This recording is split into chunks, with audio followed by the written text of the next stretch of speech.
기도하겠습니다. 하나님 아버지 감사합니다.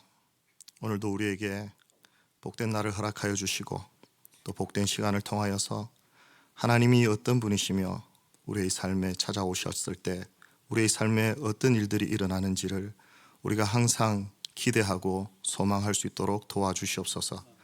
주의 말씀을 통해서 우리를 향하신 하나님의 생각과 그 마음을 헤아리게 하여 주시고 주의 뜻에 순종하며 살아갔을 때 말씀이 약속하고 있는 온갖 신령하고 좋은 것들이 그 삶을 가득 채우고 능력 있게 승리하며 살아갈 수 있는 주의 백성들 되게 하여 주실 것을 믿사옵고 살아계신 예수님의 이름으로 기도드렸습니다.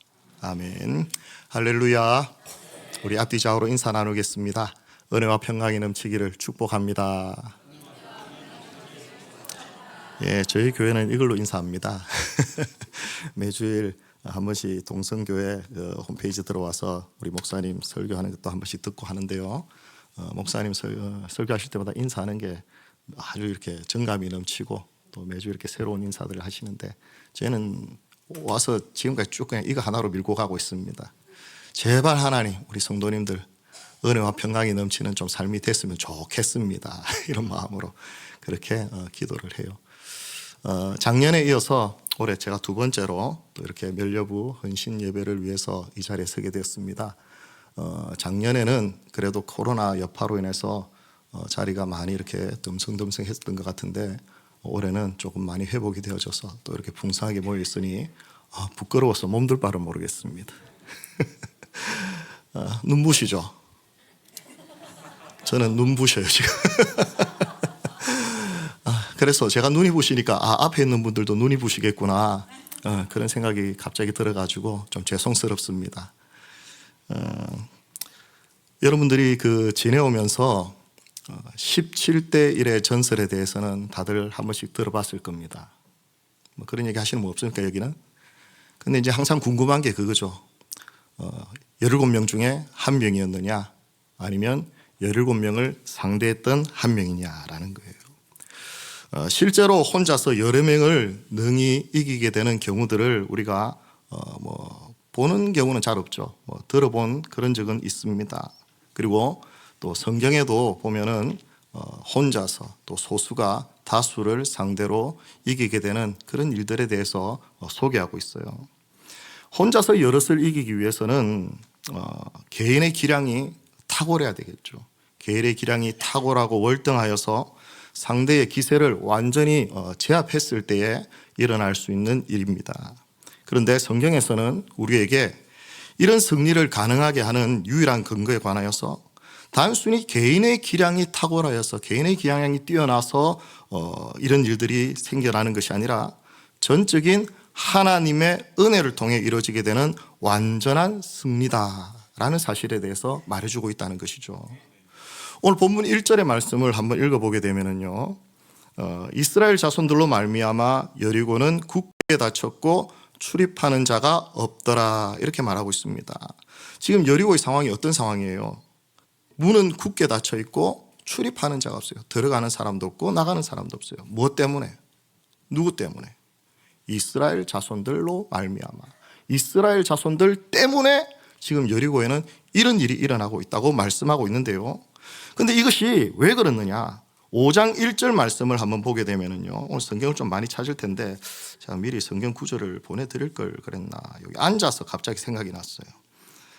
5장 1절 말씀을 보게 되면은 같이 한번 읽어볼까요?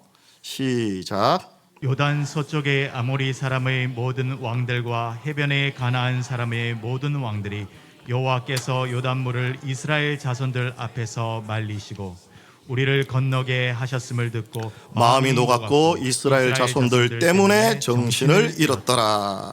이 말씀에서 비롯된 결과가 오늘 본문 1절 말씀이라는 거예요. 이것 때문에 6장 1절과 같은 말씀이 나타나게 됐다는 거죠. 또한 이 어떤 사건이 있습니까? 길갈에서 하나님이 할례를 행하라고 이스라엘에게 명합니다.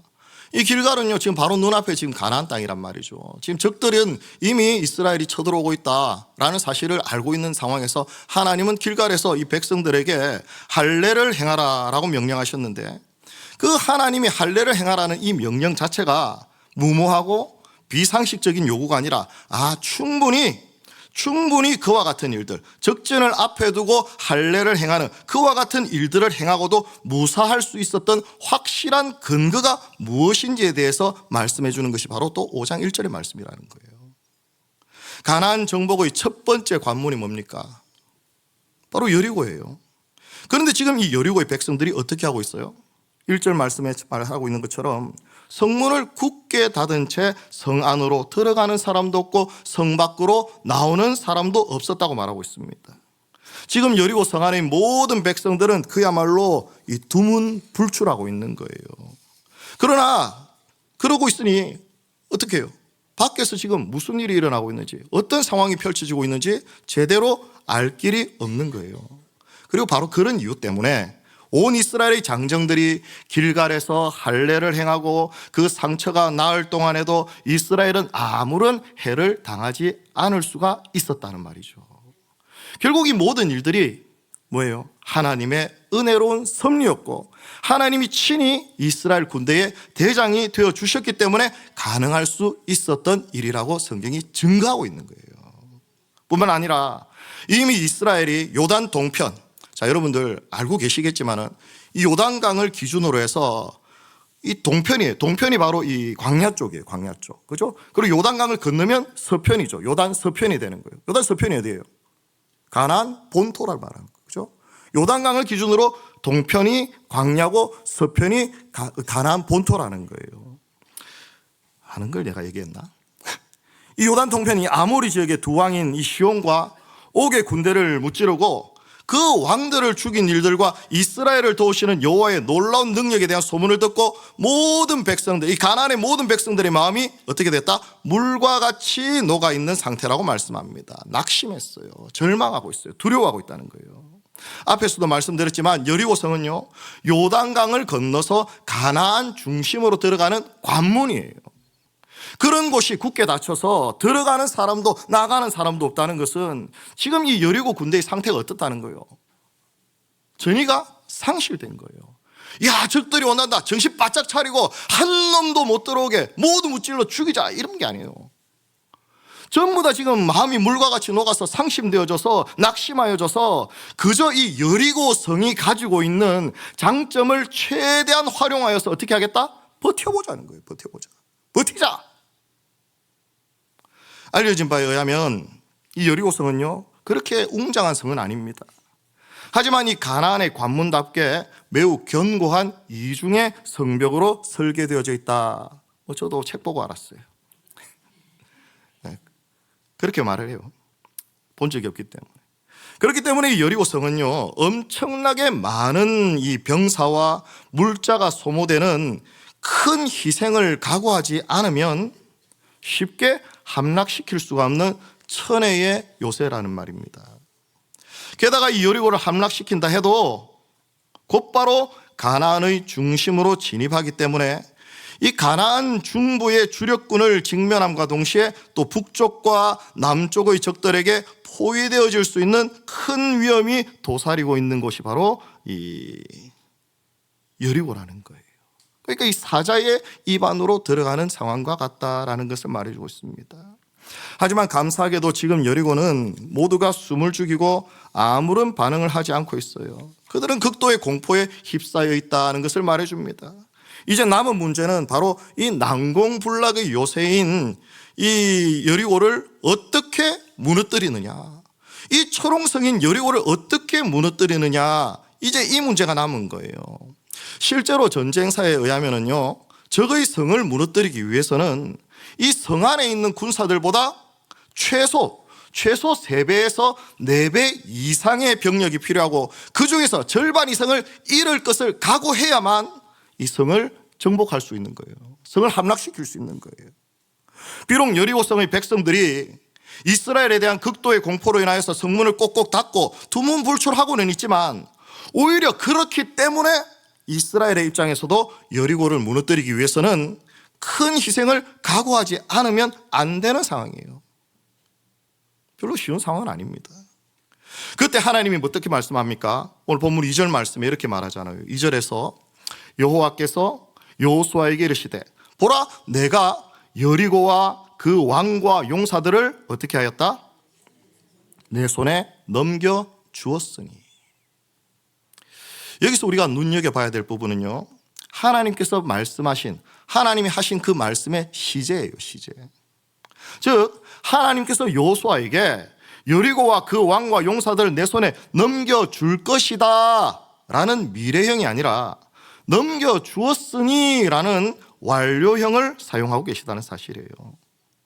성경에 표현되어진 대개의 완료형은 하나님의 언약이 포함된 경우에 사용하는 특별한 표현이에요. 네, 특별한 표현이에요. 특별한 약속이 있는 거예요. 뭔가 있다는 말이에요. 처음부터, 즉 이 일은 처음부터 너희가 알기 전부터 이미 이루어진 일이라는 말씀이고, 그 언약 앞에서 하나님의 백성들은 어떻게 해야 된다? 믿음으로 반응해야 된다. 이걸 의도하고 계시는 거예요. 그리고 그것을 네 손에, 우리 부산 사람, 제가 부산 사람인데 네 이게 잘 구분이 안 되죠, 그죠? 경상도 사람들이 내 손에 어이하고 아이하고 이거 읽으면 똑같이 소리가 나기 때문에 예, 그래서 네 손에 네 손에 주었다는 것은 그렇지 않아요. 그래서 그 TV에 보니까 영어로 이하고 숫자로 2를 막 섞어가지고 5개씩 썼대요. 그래서 서울 사람 보고 읽어보라니까 이. 부산 사람 보고 읽어보니까 이. 그렇게 읽어. 이런 얘기 하면 안 됩니다. 제가 설교를 하면은 제가 원고 중심으로 해요. 100% 원고에 의존합니다. 왜냐? 자꾸 쓸데없는 얘기를 하면은 자꾸 시간이 더 가기 때문에 죄송합니다. 네 손에 주었다는 것은요, 그 소유권이 하나님에게서 너에게로, 하나님에게서 나에게로 이전이 되었다는 말씀이에요. 즉 이제부터 네가 가나안의 진짜 주인이다, 이 말씀을 하시는 거예요. 그렇기 때문에 너희는 여리고를 너희의 것으로 생각하면서 그것을 취하고 소유하는 데에 한치의 망설임이나 물러섬이 없어야 되고, 행여 그것을 누군가가 빼앗으려 하는 자가 있다면 용감하게 맞서 무찌르고 그것을 소유할 수 있어야 된다는 명령이라는 것이죠. 이처럼 하나님께서는 지으신 모든 세계 안에 하나님이 만물의 주인이 되시고 창조주가 되시면 물론이거니와 자기 백성, 자기 자녀들에게 아들로서의 권세와 권위를 가지고 그것을 다스리고 하나님 백성의 존귀함을 마음껏 드러낼 수 있게 해주셨다는 것을 깨달을 수 있어야 되는 겁니다. 그리고 그러한 하나님의 약속에 근거하여서 생각해 보기를 바라는 것은, 지금 이 약속에 근거하여서 이스라엘 백성들이 생각하기를 원하는 것은, 이후로 하나님께서 여호수아를 통하여 명령하시는 모든 일들은 충분히 일리가 있고 당연히 그렇게 될 수밖에 없다는 것을 알아차릴 수 있어야 된다는 거예요. 이후로 일어나는 일들 속에 왜 하나님 왜 이렇게 명령하셨을까? 하나님 지금 이 상황에서 이 말이 맞습니까? 의심할 여지 없이 당연히 그렇게 될 수밖에 없다, 충분히 그렇게 될 수밖에 없다, 이렇게 미리 알아차리고 그렇게 행해야 된다는 것을 말해주고 있다는 거예요. 3절과 5절 말씀, 오늘 본문 3절부터 5절 말씀에 같이 읽습니다. 시작. 너희 모든 군사는 그 성을 둘러 성 주위를 매일 한 번씩 돌되 엿새 동안을 그리하라. 제사장 7은 7 양각 나팔을 잡고 언약궤 앞에서 나아갈 것이요, 7째 날에는 그 성을 7번 돌며 그 제사장들은 나팔을 불 것이며, 제사장들이 양각 나팔을 길게 불어 그 나팔 소리가 너희에게 들릴 때에는 백성은 다 큰 소리로 외쳐 부를 것이라. 그리하면 그 성벽이 무너져 내리기니 백성은 각기 앞으로 올라갈지니라 하시매. 아멘. 여리고 함락을 위하여서 하나님께서 명령하신 전술이죠. 그런데 뭐 특별한 게 있습니까? 사실은 특별하죠. 특별한데 뭐 막상 보면 또 특별한 건 없어요. 7일 동안 여리고성을 돌라는 말씀이죠. 우리 잘 알잖아요, 그죠? 첫째 날부터 엿새 동안은 7명의 제사장이 언약궤 앞에서 양각 나팔을 잡고 매일 한 바퀴씩 여리고성 주변을 돌도록 하셨는데, 10절에 보니까 이때 백성들은 아무 말도 하지 말라 이렇게 명령합니다. 그리고 7째 날에는 똑같은 방식으로 7바퀴를 도는데, 이때는 제사장들이 들고 있던 양각 나팔을 길게 불면 그것을 군호, 즉 신호로 삼아서 모든 백성들이 큰 소리로 외치라는 거예요. 도대체 뭐라고 외쳤을까요? 어쨌든 하나님 이렇게 명령합니다. 그리고 그렇게 하면 어떤 일이 일어난다? 성벽이 무너져 내릴 것이다. 도대체 이것은 어떤 원리입니까? 어떤 원리일까요? 어떤 과학적, 어떤 합리적 근거를 가지고 하신 명령이라는 거예요. 설명이 가능합니까? 설명할 수 있어요? 근데 여러분 놀라운 게 뭔지 알아요? 우리가 성경에서 가장 핵심적이고 중요한 교리는요, 거의 대부분은 설명이 불가능한 것들이에요. 설명이 불가능한 것. 그런데 왜 그렇게 말씀하시냐고요? 그렇기 때문에 이 전쟁에서 필요한 것은 말과 병거도 아니고 군사의 숫자나 탁월한 전술과 전략도 아닌 오직 믿음이 필요하다는 것을 발견해낼 수 있어야 되는 거예요. 그렇죠? 믿어야 되는 거죠. 믿어야만 되는 거예요. 때로는 설명을 할 수 있는 일들도 있지만 그러나 아주 중요한 부분은 믿어야만 되는 거예요. 믿었을 때 펼쳐지는 거예요. 믿었을 때 보여지는 거예요. 믿었을 때 이해가 되는 거예요. 사실 우리가 믿음을 발휘해야 되는 많은 순간들은 언제나 우리에게 많은 고민과 많은 갈등을 하게 만들어요. 구경할 때는 쉽게 보인단 말이죠. 아니 시키는 대로 하면 되잖아. 일보다 한번 해보는 게 뭐가 그렇게 어려워? 이게 막 흥분하면서 그죠? 그렇게 하지 못하는 사람들은 답답해하고 안타까워합니다. 아이고 그래 한번 기도 한번 해봐봐. 그죠? 어제 축구 봤잖아요. 다 그랬잖아요. 패스를 해야지. 그래서 공을 접으면 어떻게 바로 슛을 때렸어야지. 답답한 거예요. 들리지도 않는데. 우리의 삶을 바라보면서 주님은 늘 말씀하시는 게 어떤 말씀이에요? 나만 바라보라는 거예요. 나만 의지하라는 거죠. 하지만 주님을 바라보고 주님만 의지하는 삶을 실현하기 위해서 우리는 두려움과 염려를 이겨내야만 돼요. 그 두려움과 염려를 이겨내야만 된다는 거예요. 여호수아를 통해 들려진 하나님의 명령을 바라보는 이 백성들의 마음은 어땠습니까? 어떻게 했습니까? 뭐 별거 아니네. 저렇게 하면 정말 여리고를 무너뜨릴 수 있는 거야? 물론 이렇게 생각하는 사람도 있었을 것이고. 뭐라고요? 다시 한번 얘기해 보세요. 하나님께 다시 한번 물어보세요. 여호수아 씨. 무슨 전쟁이 장난입니까?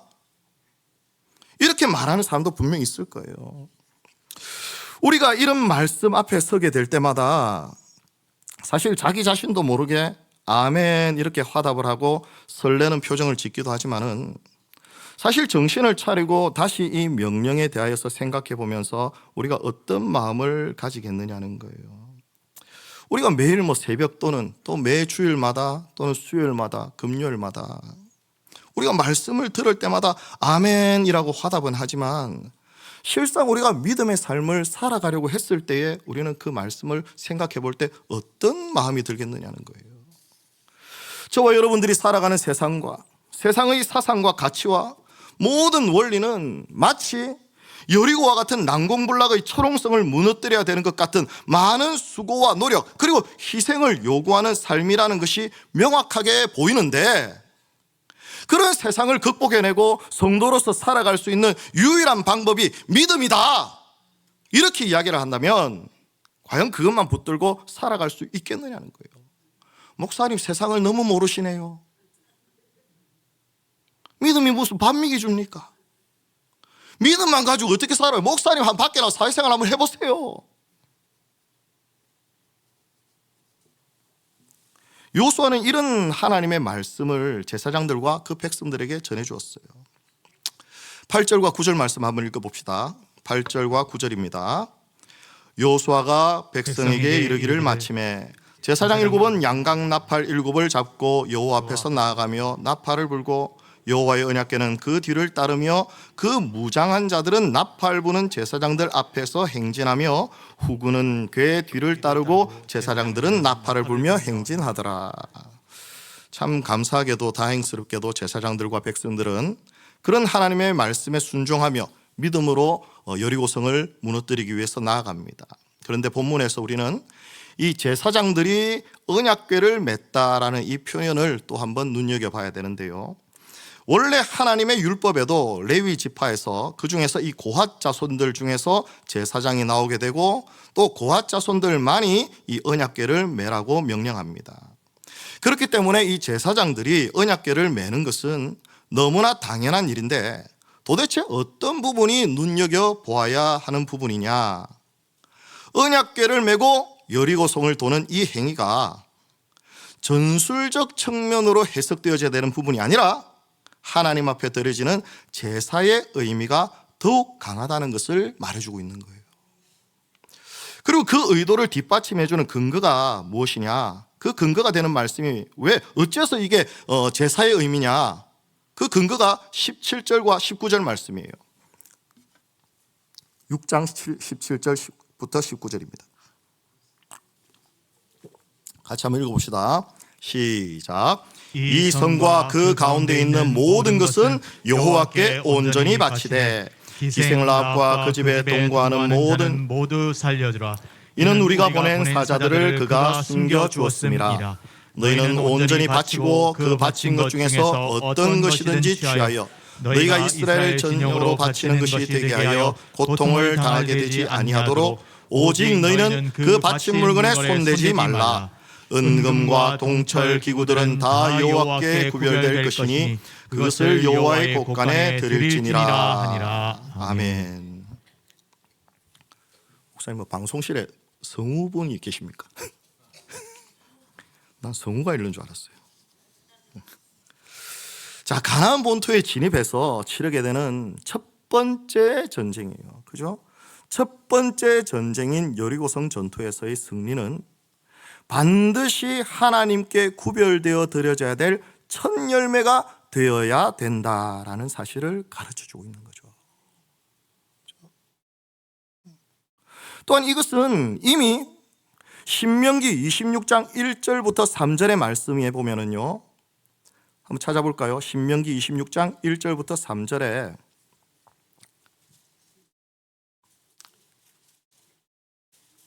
성경을 자꾸 찾으니까 좀 짜증나죠. 자, 신명기 26장 1절부터 3절에 보면은 뭐라고 되어 있느냐? 자, 같이 읽겠습니다. 시작. 내 하나님 여호와께서 내게 기업으로 주어 차지하기 실 땅에 내가 들어가서 거기에 거주할 때 내 하나님 여호와께서 내게 주신 땅에서 그 토지의 모든 소산의 만물, 자, 만물이라고 그래요. 만물이 뭡니까? 그죠? 첫 번째 거예요. 그죠? 첫 번째 거. 맞이할 때, 그죠? 맏아들 할 때, 만물. 자, 같이 읽습니다. 만물을 거둔 후에 그것을 가져다가 광주리에 담고 내 하나님 여호와께서 그의 이름을 두시려고 택하신 곳으로 그것을 가지고 가서 그때의 제사장에게 나아가 그에게 이르기를 내가 오늘 당신의 하나님 여호와께 아뢰나이다. 내가 여호와께서 우리에게 주시겠다고 우리 조상들에게 맹세하신 땅에 이르렀나이다 할 것이요 라고 하신 그 말씀이 실현되어지는 그 순간이 바로 지금이다. 이 말씀이 실현되어지는, 이 약속이 실현되어지는 그 순간이 바로 지금이다. 이걸 깨닫게 해주신 거예요. 그러니까 이 백성들이 이 여리고성에서 이기고 난 이후에 뭘 깨닫는 거야? 아, 그 말씀이 이 말씀이구나라는 거예요. 아, 이 말씀이 그 말씀이구나. 이걸 깨닫게 된다는 것이죠. 이처럼 하나님의 언약과 명령은 이미 정해진 방향을 향하여 나아갈 수밖에 없고, 이런 과정 속에서 하나님은 성도의 믿음을 달아보시고 그가 믿음으로 반응함으로써 누릴 수 있게 되는 온갖 놀랍고 영광스러운 일들을 예비해 놓으셨다는 것을 말씀해 주시면서 여호수아와 이스라엘 모든 백성들이 첫 승리의 그 기쁨과 감격을 하나님을 위하여 드릴 수 있도록 기회를 허락해 주시는 거예요. 기회를 허락해 주시는 거예요. 여러분, 우리가 하나님을 위해서 헌신하는 거, 주를 위해 섬기고 봉사하는 건요, 내가 능력이 돼서 그런 게 아니에요. 하나님이 기회를 주신 거예요. 은혜를 주신 거예요. 온 이스라엘 백성들이 성전을 짓고 왜 하나님 앞에 감사합니까? 우리가 성전 지을 수 있도록 하나님 기회를 주시고 은혜를 주셨기 때문에 감사하는 것이죠. 하나님이 주셨기 때문에 하는 거예요. 사랑하는 성도 여러분, 구원이 우리에게 감사와 감격이 되는 이유는 물론 여러 가지 있겠지만 나 같은 죄인이 예수님의 은혜로 의롭다 여김받아서 감히 하나님을 기쁘시게 해드릴 수 있는 존재가 되었다는 것이 진짜 감격과 감사의 이유라는 사실이에요. 하나님께 내 삶을 드릴 수 있다는 것, 하나님이 내 삶을 받으시고 나의 찬송을 받으시고 나의 기도를 들으시고 우리의 헌신과 수고를 영광스럽게 여겨주신다는 이 사실이 얼마나 놀라운 은혜라는 거예요. 그러니까 하나님 앞에 나아가서 헌신하고 섬기고 봉사하는 사람들은요, 고개를 빳빳이 들고 하는 게 아니에요. 겸손하게 엎드려서 한다는 거예요. 주여 감사합니다. 나 같은 죄인을 통하여서 이렇게 하나님 영광을 받으십니까? 겸손해지는 거예요. 그것을 우리는 거룩이라고 말하는 거예요. 다른 말로 구별됨이라는 것이죠. 하나님만 받으시는, 하나님의 것이 되는 거룩이에요. 구별됨이에요. 이 거룩과 구별됨은 결국 하나님 안에 속한 것으로 하나님의 소유가 되었다는 말이고 하나님께서 받으실 만한 것이 되었다는 것을 의미합니다. 죄가 우리에게 가져다 준 가장 큰 저주가 뭡니까? 하나님과의 단절이죠. 하나님께 나아갈 수 없게 된 거예요. 하나님께서 받으시지 않는 존재가 되었다는 말이에요. 무슨 짓을 해도 무엇을 해도 하나님이 받지를 않습니다. 그래서 구원이라는 것은 회복을 의미하고 하나님이 우리를 지으셨을 때와 같이 하나님과 사귀면서 하나님께 가까이 나아갈 수 있는 은혜로운 상태로 회복되었다는 것을 의미하는 거예요. 그러므로 성도의 삶에서 나타나야 될 거룩함이라는 것은 결국 하나님께 가지고 나아갈 수 있는 것이냐, 혹은 하나님이 기꺼이 받으실 만한 것이냐, 이것을 깊이 생각하며 살아가는 것이라 할 수 있습니다. 지금 저와 여러분의 삶, 말과 행실들, 주변의 모든 관계들과 하고 있는 일들과 사람들을 대하는 모습들, 신앙생활, 사명과 헌신들, 하나님은 그 모든 것들을 우리를 통해서, 저와 여러분을 통하여서 받으시기를 원하고 계시고 또한 그것을 통하여서 우리에게 복 주시기를 원하시는 분이신 것을 믿으시기를 축복합니다. 본문 7절 말씀 한번 읽어보겠습니다. 7절 말씀 같이 읽습니다. 시작. 또 백성에게 이르되 나아가서 그 성을 돌되 무장한 자들이 여호와의 궤 앞에서 나아갈지니라 하니라. 아멘. 하나님께서는 백성들에게 무장한 자들이 여호와의 궤 앞에서 나아갈지니라 이렇게 말씀하십니다. 보통의 경우 이 언약궤가 움직이게 되면 항상 언약궤가 선두에 서는 것이 원칙입니다. 그런데 하나님은 이 언약궤 앞에 무장한 군사들을 앞장 세우라고 말씀해요. 왜? 이 전쟁은 하나님이 보시는 앞에서 행하게 될 거룩한 전쟁이다라는 것을 선포하시면서 전쟁에 임하는 하나님의 군사들은 살육과 탐욕에 휩쓸리지 말고 이 전쟁을 통하여 이루기를 원하시는 하나님의 마음을 잊지 말고 믿음을 증거하는 전쟁이라는 것을 생각하며 싸우라는 거예요. 생각하면서, 이것을 생각하며 싸우라는 거예요. 성도가 살아가는 삶의 중심도 동일해야 됩니다. 비록 우리가 이 세상에서 일을 하고 세상의 자원을 통하여 살아가지만 그럼에도 우리는 하나님 안에 속한 신령한 것을 사모하고 믿음으로 살아가야 된다는 거예요. 하나님 앞에 집중하며 살아가야 된다는 거예요. 그래서 본문에서 사용하고 있는 이 무장한 자들이라고 하는 말씀이 히브리어로는 해 할라츠라고 기록되어져 있는데, 여기에서 이 할라츠라는 이 말은 무기를 소유하고 전신갑주를 착용하다 이런 의미가 아니라 오히려 반대의 의미예요. 제거하다. 무장하다라는 이 할라츠라는 이 말이요, 제거하다라는 의미를 가지고 있어요. 우리가 알기로 이 무장한다라는 말은 말 그대로 전신갑주를 착용하고 싸움에 필요한 것을 챙기라는 이런 말인데, 오히려 그 뜻이 제거하라. 도대체 이해가 되질 않아요. 뭘 제거하라는 거예요? 뭘 제거해야 될까? 히브리서 12장 1절 말씀 한번 보겠습니다.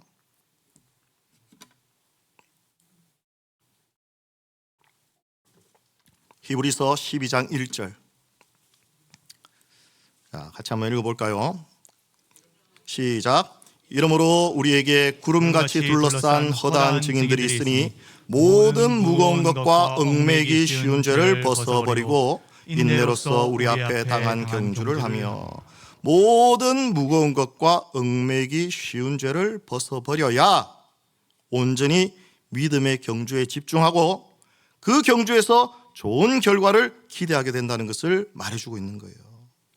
마찬가지로 전쟁에서 전신갑주를 제대로 착용하기 위해서는요, 무거운 것과 얽매기 쉬운 것들을 먼저 제거해 버려야 전쟁에 합당한 모습을 갖출 수가 있습니다.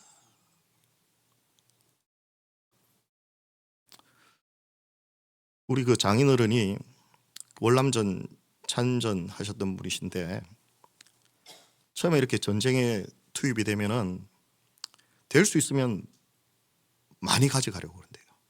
총알도 많이 가져가고 수류탄도 많이 가져가고 막 총도 할 수 있으면 막 2개씩 3개씩 들고 가고 싶어 하는데 막상 전쟁을 하게 되면은요 제일 뛰기 편한 게 제일 좋은 거래요. 몸이 가벼워야 돼요. 몸이 가벼워야 돼요. 몸이 가벼워야지 뭐 돌격 앞으로 해서 뛰든지 그죠, 뭐 후퇴하면 뭐 도망을 가든지 하는데 막 수류탄 막 20개씩 들고 그죠, 막 그 전산 전후에 그 막 총알 다 빼들어 가지고 그 주머니에 꽉꽉 채워 가지고는요 못 움직이는 거예요. 전쟁을 못 해요. 그래가지고 오히려 제거해야 되는 거예요. 믿음의 삶을 살아가기 위해서는요 온갖 잡다한 것들을 우리가 제거해야 되는 거예요. 우리는 이 말씀을 들으면서 그저 이것이 관념적인 또는 추상적 해석이 아니냐 이렇게 생각이 들겠지만은 나중에 보면은요 어떤 일이 나타나요? 어떤 사건이 일어납니까? 아간의 범죄를 통하여서 하나님께서 여호수아를 통하여 전해주신 이 말씀의 의미가 뭔지를 제대로 이해하게 된다는 거예요. 하나님을 위한 전쟁이 되기 위해서는 오로지 하나님만 바라보고 하나님만 의지하고 하나님께서 행하실 일들에 대해서 집중하면서 스스로를 거룩하게 하고 딴 생각하고 딴 마음 품고 다른 길로 행하는 자들이 되지 말아야 된다는 거 말이죠. 왜 믿음으로 살려고 하는데 혼란과 갈등이 생기고 염려가 생깁니까? 왜 믿음으로 살려고 하면 그런 혼란이 생기고 갈등이 생기고 염려가 생기느냐는 거예요. 왜 그래요? 다른 생각을 가지고 있기 때문에 그렇다는 거예요. 다른 욕망을 가지고 있는 거예요. 하나님의 말씀 앞에서도 우리는 자꾸만 왜곡된 길로 나아가는 이유도 말씀이 우리에게 지시하는 것을 보지 않고 내가 보고 싶은 방향으로 자꾸 말씀을 끌어오려고 하니까 안 되는 거죠. 여리고를 무너뜨리는 것도 쉽지 않은 일이지만 그 여리고를 넘고 가나안에 발을 디디는 순간부터 이스라엘은 가나안의 가장 중심부로 들어가게 되면서 정면에서 좌우에서 동시에 적을 맞닥뜨려야 되는 매우 위험한 형편에 처하게 될 수 있습니다. 그럼에도 그들이 염려하거나 두려워하지 않고 하나님의 명령에 순종하면서 승리의 기쁨을 누리게 되는 유일한 비결은 말씀하시는 하나님, 그 말씀을 이루시는 하나님, 그 하나님을 굳게 믿고 의지하는 믿음뿐이라는 사실을 의심치 말기를 바랍니다. 우리가 살아가는 삶이 결코 한 가지 문제만 가지고 괴롭고 수고스러운 것이 아니죠. 그죠? 우리가 한 가지 문제만 가지고 괴롭습니까? 그것만 해결되면 다 평화롭습니까? 그렇지 않아요. 우리가 결코 한 가지 문제만 가지고 괴롭고 수고스러운 게 아니에요. 그리고 그런 상황에서 우리는 신앙을 포기하는 결정들을 가장 먼저 또 가장 쉽게 내리는 경우들을 종종 보게 됩니다. 왜냐하면 우리의 문제를 해결할 수 있는 중요하고 결정적인 방편이 바로 믿음이다. 이 문제를 해결할 수 있는 중요하고 결정적 방법이 바로 믿음밖에 없다, 이런 확신이 없기 때문이에요. 즉 다른 것들이 훨씬 더 좋아 보이기 때문입니다. 하나님께서 이스라엘 백성들에게 주신 명령은 구체적이고 뭔가 심오한 뭔가 뜻이 있는 것처럼 들리지만 사실 우리가 이것을 인간적 관점에서 바라보게 되면 전혀 전쟁에서 이기는데 소용없는 그런 명령을 주고 계시다라는 사실을 생각하고 하게 되는 거예요. 근데 왜 하나님은 이런 말씀하시느냐는 거예요. 왜 하나님 전쟁에서 뭔가 좀 실제적이고 우리가 이기는데 좀 실제적으로 실효성 있는 그런 말씀을 하지 않고 왜 이런 말씀을 하시느냐는 것이죠. 우리 너무나 잘 아는 결론이죠. 당연한 결론, 단순한 결론. 전쟁은 하나님께 속했다는 말이죠. 예. 이 전쟁은 하나님이 하시는 전쟁이다라는 것을 가르쳐 줍니다. 여러분, 예수님께서 맹인으로 태어나서 평생 맹인으로 살았던 사람의 눈을 뜨게 하실 때에 예수님 어떻게 하셨어요? 여러분, 요한복음 9장 6절부터 7절 말씀 한번 읽어보겠습니다. 요한복음 9장 6절부터 7절입니다.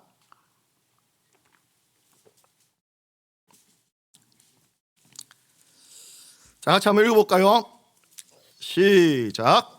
이 말씀을 하시고 땅에 침을 뱉어 진흙을 이겨 그의 눈에 바르시고 이르시되 실로암 목에 가서 씻으라 하시니 실로암은 번역하면 보냄을 받았다는 뜻이라.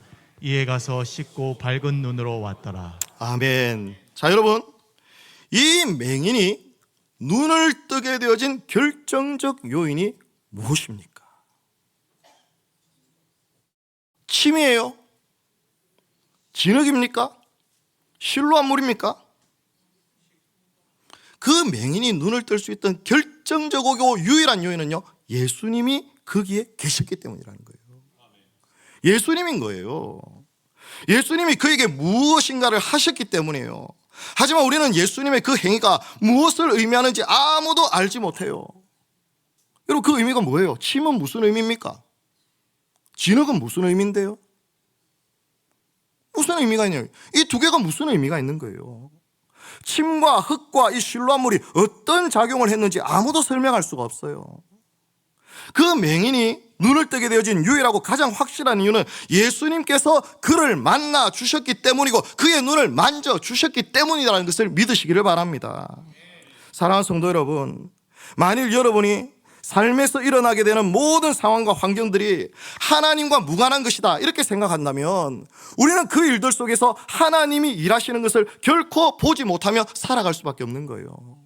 이건 내 일이에요. 하나님, 우리가 삶에서 하고 있는 모든 일들이 내 것과 하나님의 것으로 구별되어지고 하나님과 상관없는 일이다 이렇게 생각하며 살아가면요, 우리는 하나님 일하시는 것을 볼 수가 없는 거예요. 그러면서 평생 하나님을 향해서 뭐라고 말합니까? 아니, 도대체 하나님 어디 계셨어요? 왜 하나님 내 삶에 찾아오지 않습니까? 제가요, 고등학교 때부터 한 30살까지 맨날 하나님 앞에 이렇게 기도해요. 주님, 내 이름 아세요? 입장 바꿔놓고 한번 생각해 보세요. 아니, 교회를 가면 친구들은요, 뭐 하나님의 은혜로 뭐 이렇게 기도했더니 응답 받았다 뭐 이렇게 하는데요, 아, 나는 기도도 열심히 하는데 응답이 안 돼요. 하나님 내 알아요? 물론 계속 그런 믿음이었으면 지금 이 자리에 없겠죠. 근데 그런 때도 있더라 그런 거예요. 이런 허황된 질문 속에서 점점 하나님을 싫어하게 돼요. 오해하게 되죠. 멀리하는 이유들만 발견하면서 믿음이 약해지거나 심지어 믿음이 없어지는 삶을 살아갈 수밖에 없다는 거예요. 오늘 이 자리에 함께 모인 우리 성도님들과 특별히 이 교회의 청장년들이 믿음을 앞세우고 살아가는 믿음의 군사들이 될 수 있기를 바랍니다.